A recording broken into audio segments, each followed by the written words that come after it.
Hello friends, welcome to book foods channel.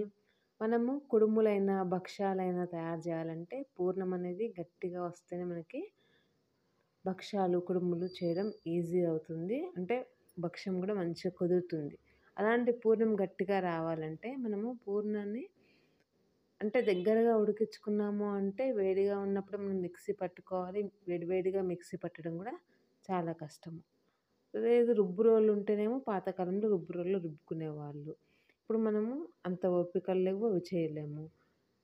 తర్వాత గ్రైండర్లో కూడా వేసుకోవాలంటే కొద్దిగా ఉన్నప్పుడు వేయలేము.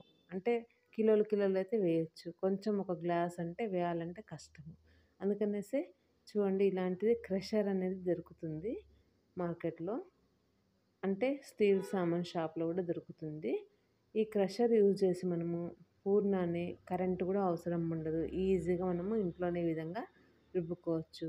ఈ క్రషర్లో మనకు పూర్ణం రుబ్బుకోవడానికే కాకుండా ఎక్కువ క్వాంటిటీలో చింతపండు రసం తీసుకోవడానికి, తర్వాత రిబ్బన్ పకోడీ చేసుకోవడానికి, తర్వాత ఏదైనా అంటే ఫంక్షన్స్ అప్పుడు టీ అది వడపోసుకోవడానికి జాలి లాంటివి, అలాంటి ఒక 5-6 బ్లేడ్స్ కూడా మనకు అవైలబుల్గా వస్తాయన్నమాట. దీంతో పాటే దాంతోపాటు ఈ పూర్ణం రుబ్బుకోవడానికి కూడా బ్లేడ్ వస్తుంది.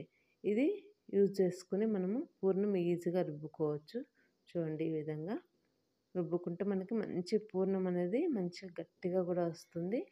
ఇది మనం ప్లాస్టిక్ తీసుకోవడమే బెటర్ స్టీల్ దానికంటే. ఎందుకంటే మనకు పట్టుకున్నా కూడా వేడి అనేది తగలదు. స్టీల్ది కూడా దొరుకుతాయి. స్టీల్ అయితే మనకి అంటే వేడి తగులుతుంది, పట్టుకోలేము చేత్తో.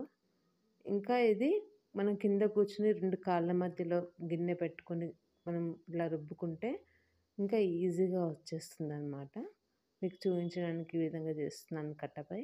చూడండి, చాలా చాలా బాగా వస్తుంది. ఇది ఒక్కటి ఉంటే చాలు, మనకు విసుగు లేకుండా ఎప్పుడైనా కూడా భక్ష్యాలు మనం ఈజీగా తయారు చేసుకోవచ్చు.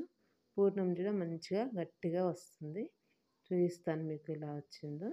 చూడండి, ఒక గ్లాసు శనగపప్పుని ఈజీగా మనము ఒక 2-3 మినిట్స్లోనే, అంటే పూర్ణాన్ని 2-3 మినిట్స్లో మనము ఈ విధంగా మెత్తగా రుబ్బుకోవచ్చు అనమాట.